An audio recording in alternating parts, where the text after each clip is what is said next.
me start by introducing, just a minute. Okay, I'll start again. Okay. Good evening, everyone. I'm Ria. I'll be hosting today's session along with Donna, and I welcome everyone for an open mic normalizing menstruation, empowering girls. So let me start by introducing a little about our organization, Sarkari School. Sarkari School is an initiative by We Citizen Foundation, which works for the cause of quality education for the children of government schools. We as an organization work towards creating awareness and aim to set a pro-government school narrative in Indian government schools. We also have lots of important projects which help and support underprivileged students. Next, coming to Project Vedna, it is an initiative by Sarkari School which aims towards creating awareness campaigns to reduce school absenteeism dropouts in girls due to menstruation through active involvement of youth and creating conversation around normalizing the taboos and stereotypes around periods. The main areas of focus are government schools, particularly in rural areas. Today, Team Project Vedna is thrilled to invite you all to our open mic event. The aim of this is to break the stigmas associated with the menstruation and also to get familiar with the mindset of the youth regarding menstruation. Next, I'll request Donna to take over. Kindly make yourself comfortable in the sofas and chair as we are going to begin our session. So I'm Donna Martin, your co-host, welcoming you all to this virtual open mic. So let's kickstart our event with our first speaker, Farhana. So Farhana, she is from Bangladesh. She's doing her sociology degree in Bangladesh University of Professionals. So Farhana, over to you.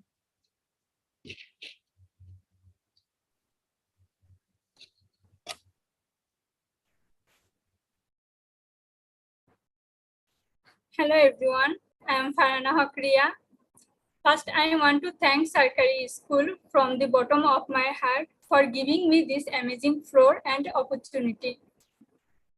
Project Vedana's open mic topic is on normalizing menstruation, empowering girls.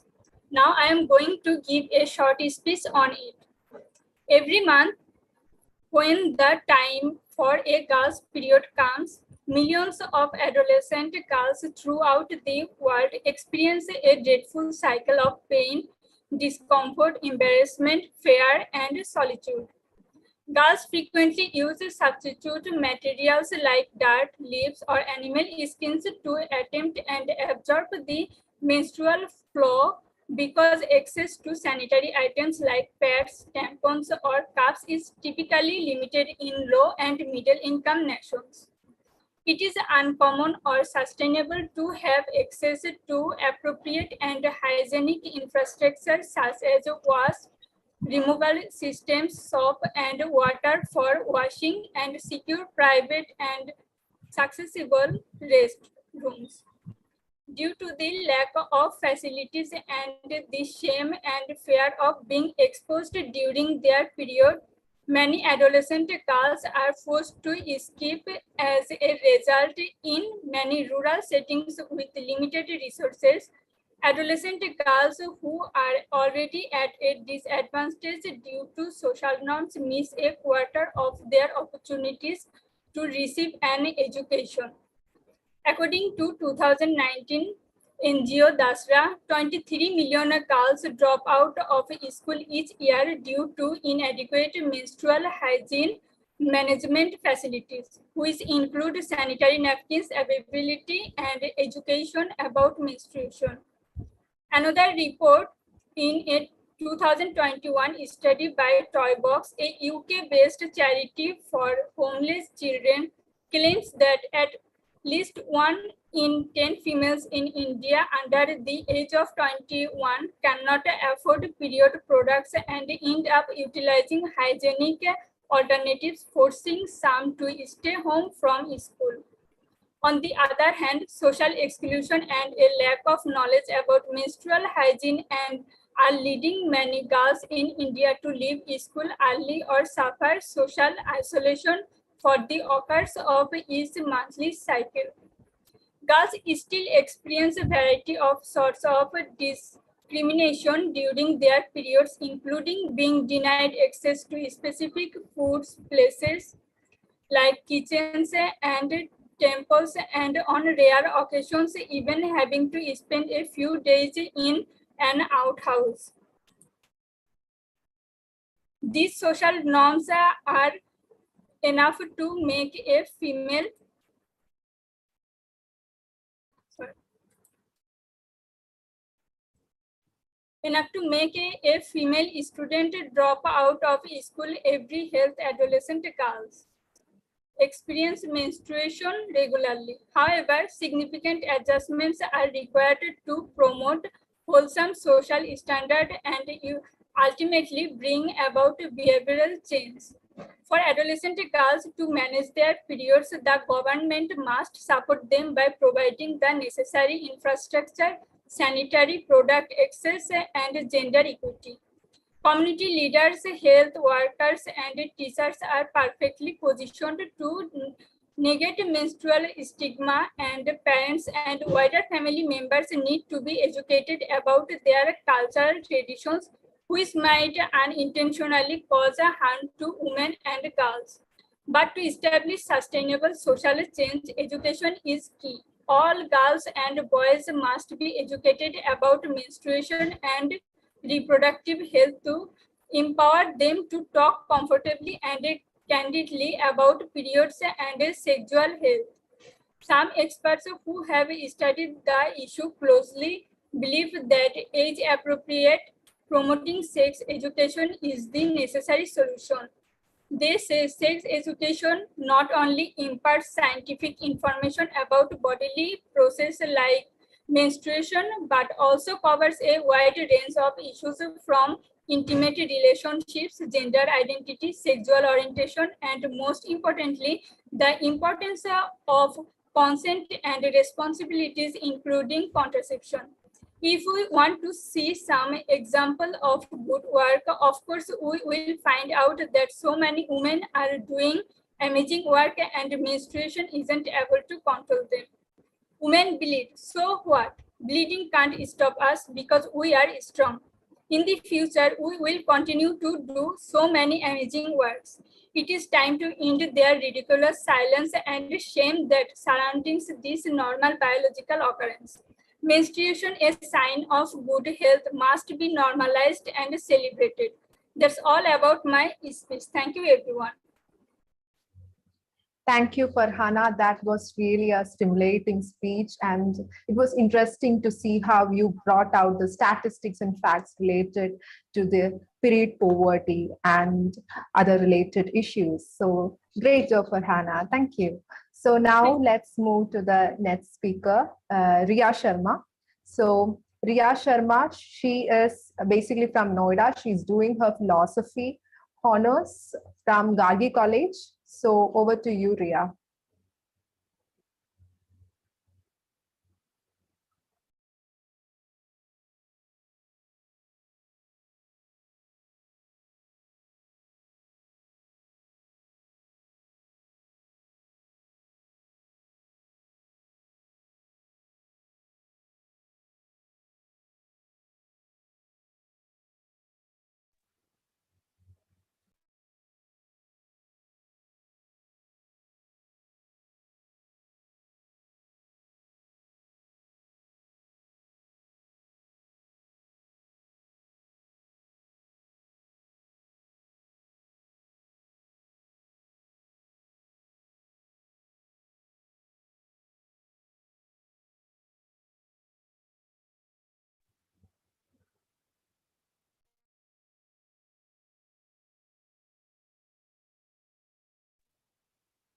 Okay, since Ria has some technical issues, let's move on to the next speaker.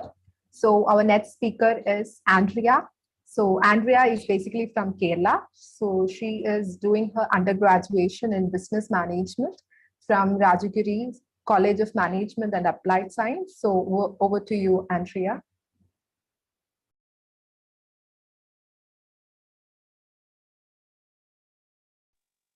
So, hello, am I audible? Yes, you are. Okay.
Thank you.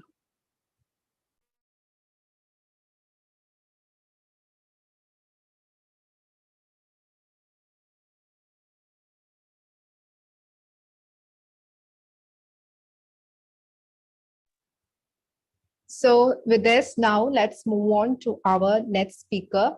So, that is Ganvi. So, Ganvi, she is basically from Karnataka. She's doing her engineering from Rajagiri School of Engineering and Technology. So, Ganvi, over to you.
Okay, since Ganvi has some technical issues, let's go back to our previous speaker, that is Ria. So, Ria, are you Ria? Yes, am I Yeah, audible? yeah, you are audible.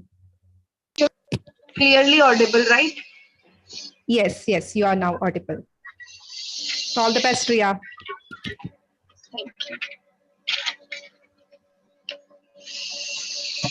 Oh, am I visible to everybody? Okay.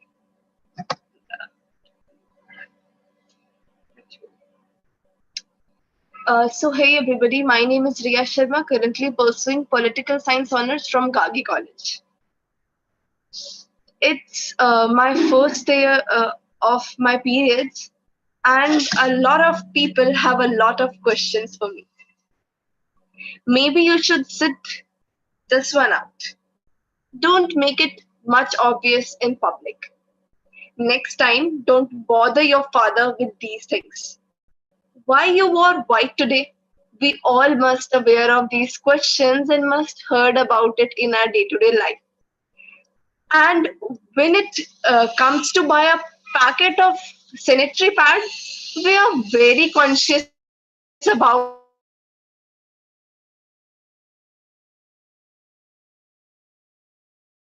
that it should be wrapped those shopkeepers. And another one are famous aunties who give a lot of contribution in such things. Whenever we go to buy a packet of cigarettes, even though there we are seeing a full-fledged warning, health issues, we go for to buy that. But when it's come to sanitary napkin, which can give a life to a woman with the hygienic things, we become so unconscious to have such things in our life. Why it is so? Because it become a social taboo. I want to relate this thing with the thing of condoms. We people show and even those advertisements. What I personally believe is that what we visualize in our day-to-day life, we try to get that in our mind. If I say you people, you definitely able to relate with these problems. Like initially when I was a small child, I even don't know that what's the difference between a boy and a girl. All was taught by my parents, my surroundings, my society, my relatives. Then I got imprinted. Then I got printed with these things and get conscious whenever I got my period. I have to check it my back again and again. Does I got a spot? Does it become red from the back? So these things, when we started visualizing, na, so it become a part of our life.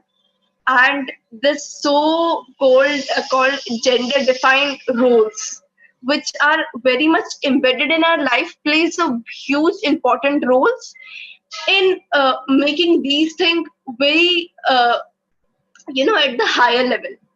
If I talk about my own thing, my personal experiences, so uh, today I have right now having my periods. So uh, if I talk about my experience, so it's like very very pathetic because where I am, it's a very patriarchal, and especially whenever I got my periods.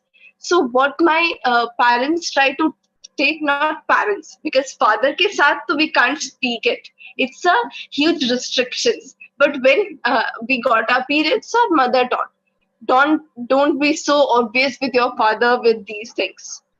Why? Because he's a man, and we can't go that much obvious with a man. With a man, because if we try to do that, then men get a consent that this female is a type of a female, and a girl who try to be very frank with me. So it's my consent to do anything with her.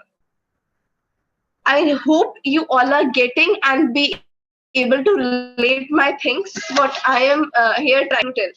It's like I'm here speaking all these things with a very different perspectives, as especially what our topic says, menstruation with empowering women. So, my mother, Ria, you should, whenever you got your periods, shouldn't enter in that. You shouldn't enter in the temple. I tried. I go when I didn't tell my mother about it. Didn't happen with me anything. And on that day, it it was experience like ki this whole thing is a false consciousness, a society full of myth which tries to only put shackles in a way of a girl. And if we talk about boys, so they are free to move. And I feel this meaningless and pointless when boys says, why always girls want reservations in some things? And I want to, uh, I've become so, dangerous at that time, radical feminist types. Because if you will be on our place, na, then you'll get to know the problems we faced in our life. It's not just limit key, it's about study and intelligence. But reservation is something which gives us a way to achieve those things which are being to us by the society, by our traditional rituals, values. And I want to here speak about something which maybe you all know, the Kamakhya Mata temple, in which people worship the vagina of goddess. What is this then? What is this? And it's like when my mother told me about this temple, so she's like, my father going to start with this conversation, and she's like, no, I'll tell Ria about it. What is this whole about? So I seems that what is this? Where people are worshipping the vagina, even men, women, both. And on the other side, it's very shameful. And what I analyze from these things is कि anything which related to women's vagina, we become so conscious. A shame, a stigma comes. And due to this shame and stigma, we always practice in day-to-day life which can be related to the patriarchal things. We are so conscious about what we are wearing. Whenever a girl have to wear, she'll think hundred of times what she have to wear today, because today is something which today if I'm going outside, so if other will see what they should say about me. We always trained in a manner that we have to be conscious, we have to be organized, we have to be behave in such a manner which would be morally correct. And basically, I'm not criticizing my parents. Yes, they are teaching me a lot of values. But those values they are teaching, that are one-sided only. They are teaching me, Ria, your roles are this. Girls have to do these roles, and these are morally correct. But I'm sorry, this is not what we hear. And I also want to here address the lack of education we get. In my 8th class, my science teacher skipped the chapter that related to female and male body. Why it is so? Because she thinks that if boys will listen, so what will happen? In my 6th class, I have my first period class, a session. So it's only organized for girls. I'm right now studying in Gargi College, a women's college, part of women development cell.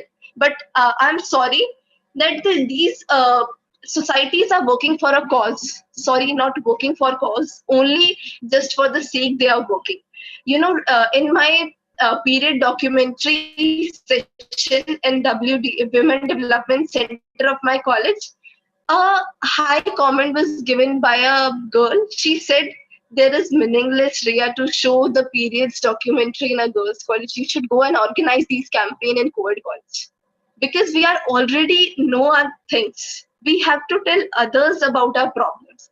And on that day, I think that yes, it's very irrelevant. But I'm not the one who can change, because it's a hierarchical level always. I have to work according to my seniors, and that is what uh, hierarchy made some uh, hierarchy made some things which always leads to a patriarchy. And I know you can all relate this. Each and every day we faced some patriarchal things in our life, and even though we all are practicing same things, if it comes to the sexism in Bollywood, we properly normalize it. Even we dance over this songs which includes the item numbers. I'm sorry, the females who are saying themselves feminist, first go and tell yourself what's the real definition of feminists are. Then you come and give a speech over here in relation to women's. Because on one side you are giving poetry, and on the other side you are doing item numbers in Bollywood. And I hope you all are aware with the movie Burkha Under My Lipstick Under My Burkha. That was a very controversial movie of 2017. Censorship board had a lot of problem with that film, but they do not have a problem with Badshah song, with Tony Kakkar song. They are very much normalized with these things, even though they are objectifying openly the women's. And I'm sorry, the people who say themselves feminists, because they are properly normalizing these things and following the same. Maybe some disagree with me, but it's a reality. No one else sees it. No one else wants to. No, only she can see the beauty in her blood. What I want to say. And I would like to conclude my things with saying we need to raise our girls with power and we need to raise our boys with information.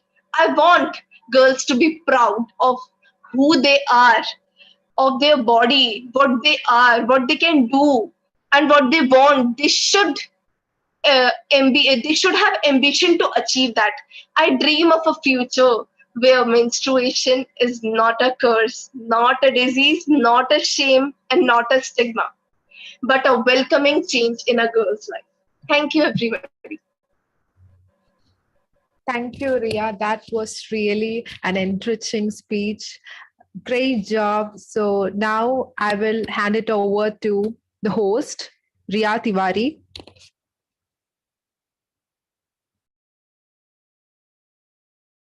Yeah, it was really, like it was really amazing to listen to you and your thoughts.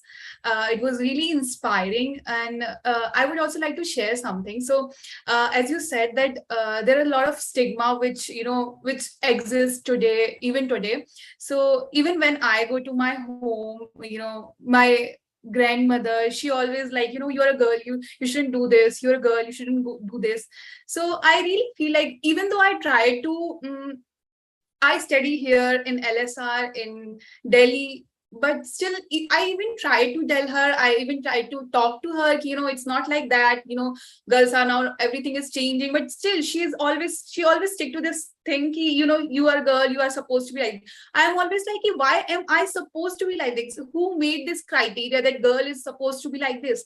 So I always try, but nobody can change anyone in a day or two, so it will need some time, and gradually will and as I'm seeing that in cities it is already there, like almost everyone is now changing their mentality.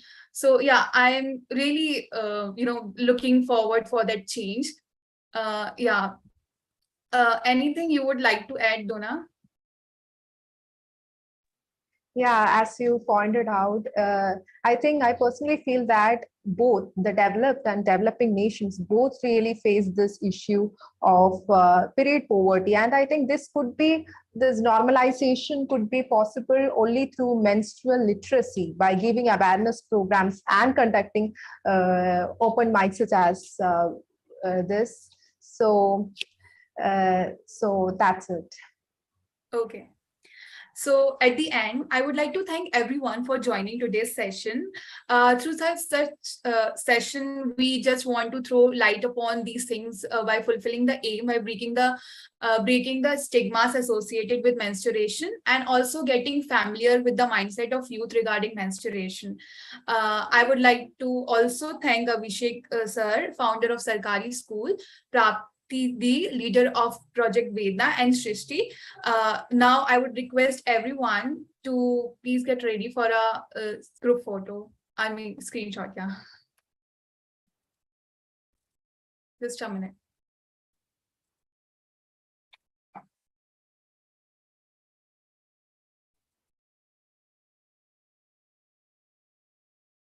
Yeah. Okay. Thank you everyone for joining. It was great listening to your thoughts, your ideas, your views.